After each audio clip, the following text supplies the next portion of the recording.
네, 시그널픽 스튜디오에 윤희숙 전 국민의힘 의원 모셨습니다. 안녕하세요. 예, 안녕하세요.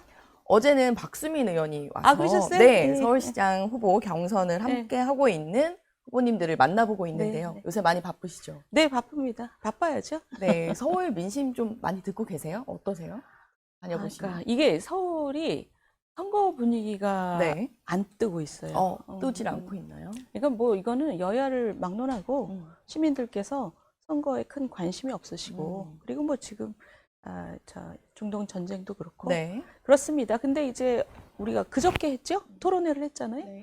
그러고는 조금 관심이 좀 좀 생기셨어요? 올라가는 것 같아요. 이렇게 뭐 피드백들이 오고 네. 예전에는 지인들도 서울시장 선거하는지도 별로 신경 안 쓰고 계셨는데 그래도 토론을 하니까 네, 토론을 어떤 하니까 주제에 관심을 좀 가지시나요? 관심을 가지시면. 뭐 주로 부동산 요즘엔 부동산 부동산 얘기 많고 그리고 네. 서울이 좀 에너지가 이제 너무 없으니까 예전에 서울은 대한민국의 앞날을 치고 나가고 길을 여는 도시였는데 네. 이제는 그런 느낌이 아니에요. 이거는 있는 걸 계속 까먹는 도시가 됐어요. 그러니까 그런 것에 대한 불안감들이 있는 거죠. 이제 뭐 인공지능 기술이 막 강타를 하는 그런 네. 시대에 서울이 이렇게 그냥 있는 거 까먹고 있어도 되나? 뭐 자영자들이랑 청년들이랑 저렇게 죽는 소리를 하는데 왜 서울시정은 마치 아무 일도 없는 도시인 것처럼 그렇게 흘러왔을까? 이런 이제 문제의식들이 좀 있는 것 같아요. 제가 이제 드리려는 질문과 좀 다 있는 것 같은데 어제 박수민 의원 같은 경우는 좀 전격적인 출마였다면 뭐 윤희숙 의원님은 그 전부터 약간 출마를 계속 얘기하셨고 경선을 좀 기다리고 계셨잖아요. 어떤 부분에서 출마를 결심하신 건지가 궁금했거든요. 저는 서울이 시민들한테 이제 좀 분명하게 얘기를 해야 될 때라고 생각해요. 뭐냐면 우리가 어떤 위상을 가진 도시고 근데 지금 이렇게 가면 그 위상 그 택도 없고 전격적인 전환이 필요하다. 전환이 필요하다는 게 지금 우리가 가진 문제가 뭔지를 네. 얘기를 해야 되잖아요. 문제라는 게 서울에서 일자리나 미래를 꿈꾸는 젊은이들이 대단히 위축돼 있고 그리고 일단 주택 문제 대단히 심각하고 중앙정부가 바람직하지 않은 방향으로 지금 이걸 끌고 가고 있고 그런 문제를 시민들에게 정확하게 짚고 그 아주 전심전력을 다해서 해결하려고 하는 그런 시장이 필요한 것 같아요. 우리 앵커님 괜찮아요? 괜찮아요? 네, 순간 물을 잘못 넘었는데. 살에 걸리신가요? 네, 그렇습니다. TV 토론에서 그래서 이제 전격적으로 그 한강버스 사업 백지화라는 네네. 말씀도 하셨던데 네네. 어떤 게 가장 문제라고 보고 계시는 거예요? 이게 저는 그러니까 우리 전직 현직 시장님들의 마음 자세가 저는 좀 굉장히 구태스럽다고 생각해요. 뭐냐면 이거를 그 런던 가서 보고 오셔서 만들었다고 어디 많이 말씀하셨는데 런던은 이렇게 강이 좁고 그 배하고 아파트하고 굉장히 가까워요. 그래서 집에서 제일 가까운 네. 교통수단이 배예요. 근데 우리 서울은 한강버스를 얘기하기에는 구조가 너무 다른 거죠. 네. 한강이 워낙 크기 때문에 치수를 위해서 한강공원을 넓게 만들어 놨잖아요. 아침에 바쁜데 네. 누가 그걸 타러 갑니까? 그러니까 우리나라는 출퇴근용으로 한강버스라는 배를 이용한다는 것 자체가 구조가 안 맞는 거예요. 근데 저는 그 바닥이 이런 것 같아요. 외국 가서 좋은 거를 그냥 가져와서 하면 된다. 이런 그 심적인 뭐랄까요, 좀 컴플렉스라 그럴까? 그리고 그거를 시작할 때 제가 알기로 전문가들이 많이 말렸어요. 왜냐하면 배를 타러 가기까지의 그 도킹 비용이 워낙 크기 때문에 네. 이거는 안 되는 일이다라고 많이 말렸는데 대단히 독단적으로 이걸 시작하신 거예요. 그래서 저는 이게 이런 그 시장의 스타일 자체가 굉장히 구태스럽다라고 생각합니다. 죄송합니다. 제가 기침을 지금 아니, 계속해서 괜찮으세요? 네, 시청자분들께도 양해 말씀을 부탁드립니다. 양해를 부탁드립니다. 그래서 1호 공약이 전시 독단 행정 제로라는 공약을 발표를 하셨는데 그럼 서울을 위해서 가장 먼저 바뀌어야 된다라고 보고 계시는 건 어떤 걸까요? 저는 그런 거라고 생각해요. 바로 그런 거. 그러니까 뭐냐면 되게 겉멋을 되게 중시하는 그 시장님들이 지난 20년 동안 오세훈 10년, 박원순 10년이었어요. 박원순 시장도 어디 뉴욕 가서 그 고가도로 이렇게 보고 오셔갖고 서울로를 만드신 거예요. 네. 그분은 아예 뉴욕에서 그걸 발표를 하셨어요. 이거 서울에 갖다 만들겠다고. 똑같습니다. 오세훈 시장도 런던 가서 보고 와서 이거 만들고 서울하고 전혀 맞지도 않는 것들을 이런 분들은 저는 시대하고 안 맞는 것 같아요. 네. 서울이 직면한 문제가 뭔지 서울이 직면한 문제라는 게 이제 더 이상 이 경제적인 에너지가 소진해 있고 뭔가 새로운 그 분기점을 만들어내야 된다는 네. 거를 국민들한테 똑바로 얘기하고 그것을 위해서 우리가 어떤 투자를 해야 된다 이런 얘기를 하고 집중적으로 노력을 해야 되는 때죠. 우리가 지금 뭐 1년에 서울시 예산이 한 50조 쓰는데 그중에 이만큼은 여기다가 딱 해서 집중적으로 우리가 서울의 산업적인 에너지를 다시 점화시키겠습니다. 저를 믿고 지켜봐 주시고 의견 내주세요. 이렇게 도시가 가야 할 길을 분명하게 제시하는 거 저는 그게 제일 중요하다고 생각해요. 실질적인 것에 집중해야 된다. 그럼요. 시민들의 먹고 사는 문제에 집중을 하지 않으면 이제 서울은 예전에 쌓아놓은 걸로 그 깎아먹는 시대는 저는 오래 못 간다고 생각해요.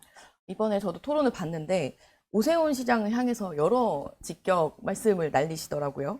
당의 중진인데 당이 어려울 때 숨만 쉬셨다 이런 표현도 하셨는데 또 최근에 이제 후보 등록 과정에서도 조금 뭐 논란이 있었었죠. 그래서 여러 차례 후보 등록을 받기도 했는데요.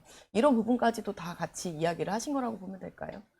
그러니까 이제 오 후보님의 어떤 스타일이 저는 지금 이 어려운 시기를 지나가야 되는 대도시의 시장으로서 맞지 않는다고 생각해요. 왜냐하면 일단 당이 어려울 때 뭐 당이 어떻게 혁신돼야 된다 이런 네. 얘기를 제가 제 기억에 한 번도 하신 적이 없어요.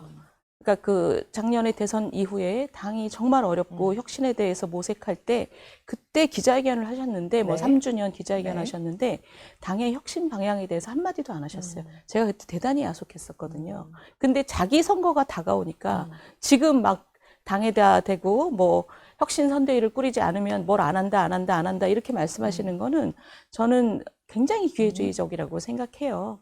근데 더더군다나 그렇게 해서 후보 등록까지 미루면서 지금 검증 기간을 보름을 까먹으신 거거든요. 근데 결국 자기가 얘기한 거를 슬그머니 그냥 무시하고 없던 일인 것처럼 또 등록을 하셨어요. 저는 이런 모습이 시민들과 또 당원들에게 어떤 그 영감을 줄 수 있나. 저는 대단히 의연하지 못한 그런 자세를 이번에 많이 보이신 것 같고 결과적으로 지금 후보 검증 기간이 보름이나 줄었어요. 그러면 서둘러서 후보 토론회를 해야 되는데 네. 민주당이 4번을 하는데 오세훈 캠프의 주장으로 한 번만 하자 하다가 결국 2번이 됐어요. 그래서 저는 이게 후보 검증을 피하려는 목표였나 이런 생각까지 들 정도예요. 왜냐하면 앞으로 한 2번 더 할 수 있거든요. 네. 세상에 검증을 피하는 후보는 본인이 경쟁력 없다는 거를 이미 노출하는 거거든요. 저는 그 경쟁력은요, 경쟁을 통해서 나오는 거고, 본선 경쟁력은 검증을 통해서 나오는 겁니다. 그 오 후보님의 지금 그런 태도는, 우리 당의 어떤 본선 승리를 위해서 너무 안 좋은 태도예요. 본인이 만약 본선 후보가 된다고 해도 지금 본선 경쟁력을 막 까먹고 계신 거죠. 그러니까 시작할 때부터 지금까지 되게 오락가락하고 그 후보 토론회에 대해서 도망가는 모습, 그래서 결국 검증 기간을 보름이나 깎아먹고도 지금도 계속 도망 다니고 계시고, 그러니까 이분이 지금 뭐 명태균 재판 때문에 시간이 없다 그러는데 그런 개인적인 사정을 여기다 집어넣어서도 안 되지만 그것도 거짓말인 것이 후보께서 요즘에 많은 그 선거운동을 다니고 계세요. 그런 일정을 조금만 깎아내도 이 후보 토론회 한 번 더 하는 건 아무 문제가 아니거든요. 토론을 좀 더 추가로 해야 한다. 저는 그렇게 생각합니다. 실제로 요구도 하고 계시나요? 네, 즉 뭐 그 토론회 때도 했고 네. 결국 지금 첫 번째 토론회하고 두 번째 토론회를 두 채널 번째 A에서 하잖아요. 그 중간에 열흘이나 떠버렸잖아요. 대단히 이상한 상황입니다, 지금. 그리고 채널 A에서 두 번째 토론회 한 다음에도 네. 저는 한두 번 너끈히 더 할 수 있다고 생각해요. 알겠습니다. 토론회 얘기를 조금 더 해보면 요새 점퍼 색깔이 계속 화제였습니다.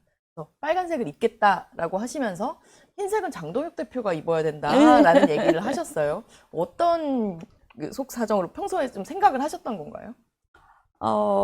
제가 평소에 생각했던 것은 국민의힘 당이 지금 대단히 문제스러운 것이 뭐냐면 네. 선거가 시작했는데 선거 후보들의 정책이나 선거 후보들의 어떤 주장을 부각을 시켜서 선거 분위기를 띄워야 되는데 네. 선거 분위기를 오히려 죽이고 있어요.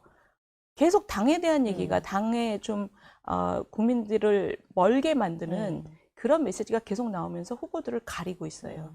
그래서 저는 지금 그런 당의 어떤 그 부족함이 선거 네. 분위기를 떼지 않게 만드는 여러 가지 그 문제 중에 하나라고 생각하고, 음. 그럼에도 불구하고 장동혁 대표에 대해서는 최근에 그런 모습들을 보면서 든 생각이에요. 뭐냐면 후보들은 당연히 빨간색 입어야죠.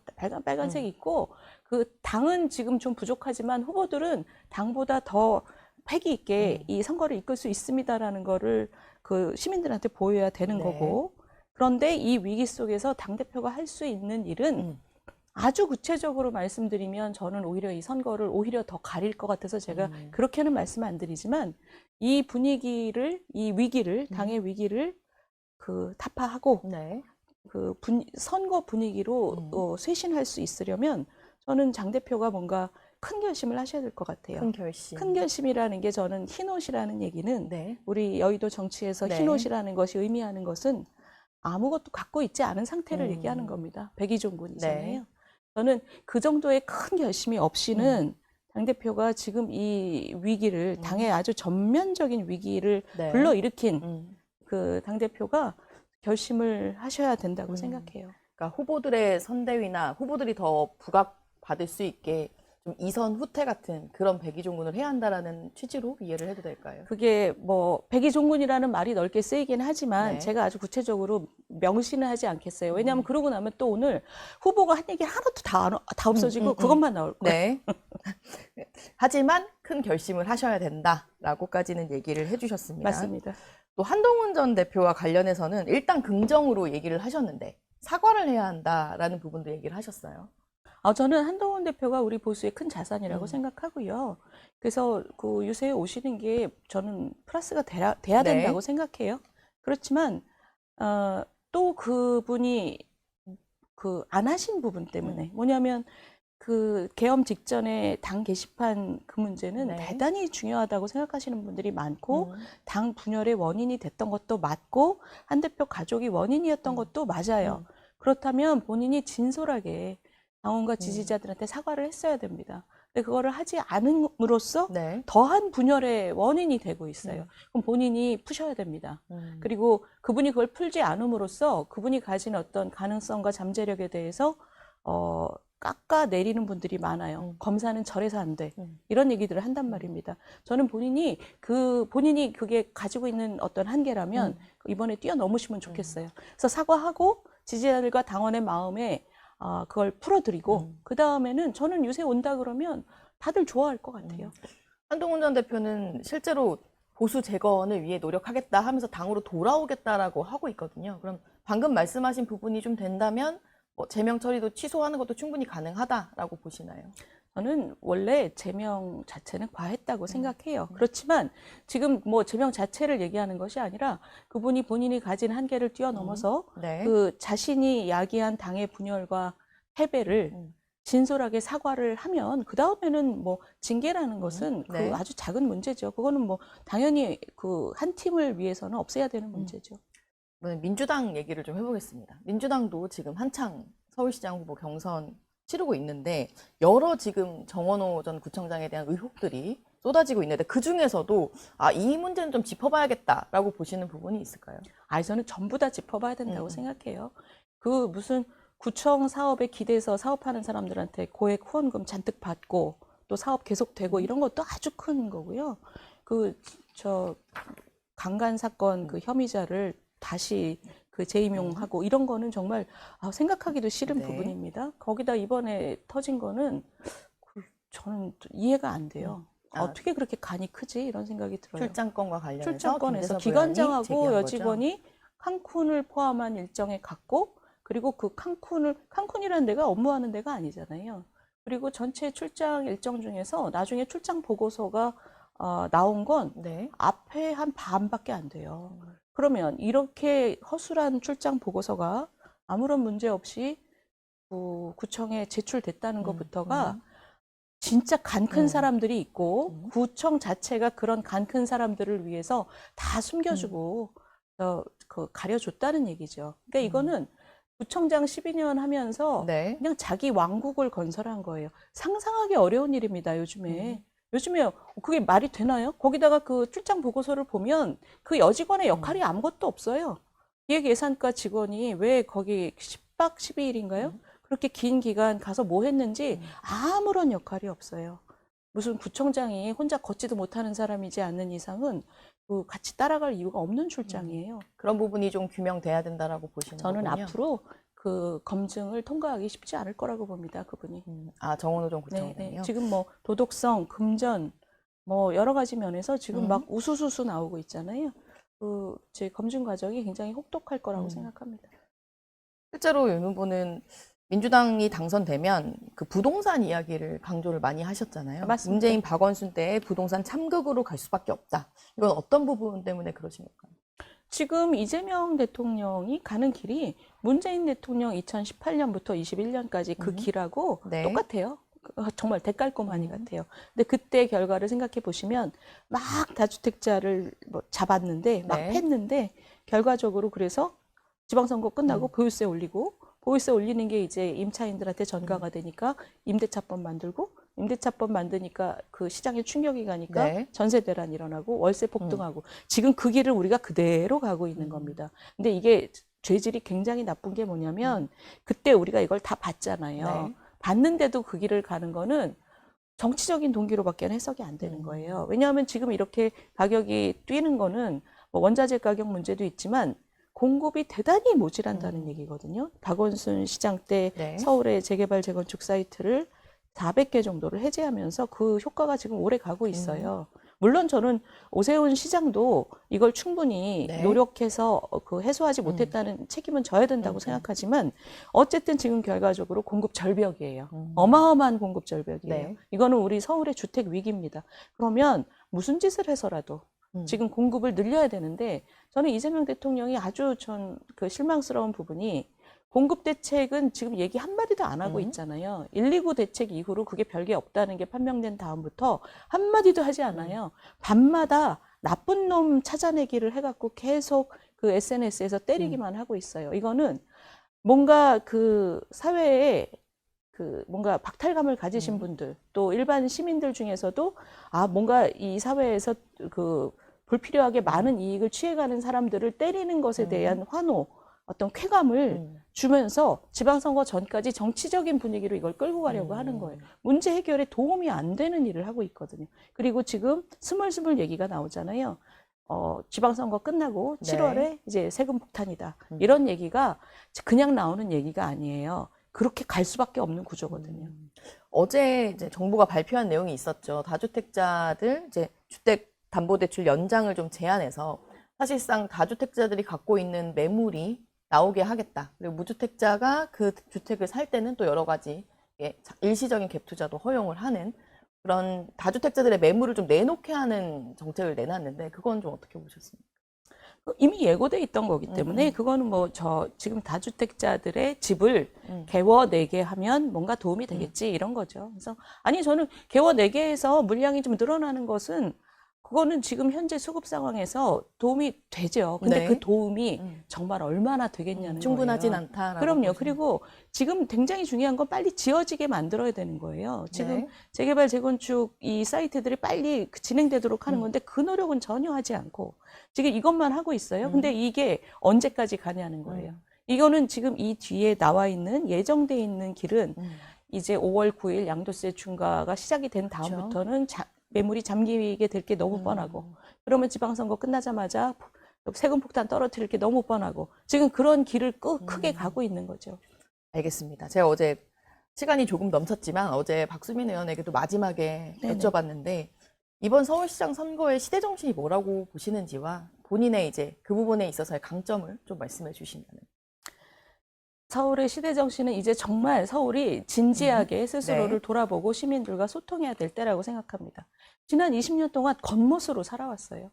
그러니까 진짜 우리한테 당면한 문제를 하나도 해결하지 않으면서 그 박원순 시장도 뭐 시민단체 돈 나눠주는 거 굉장히 네. 열심히 했고 벽화 그리고 오세훈 시장은 뭐 랜드마크 만들고 무슨 디자인 같은 거 얘기하고 디자인도 좋지만 네. 지금 우리한테 정말 절실한 문제를 전심전력을 다해서 해결하는 문제를 정확하게 시민들과 공유하고 방향의식을 분명하게 제시하는 그런 리더십이 절실하고 그 절실한 것에 대해서 저는 문제를 정확하게 짚고 해결하는 리더로서 가장 경쟁력이 있다고 생각합니다.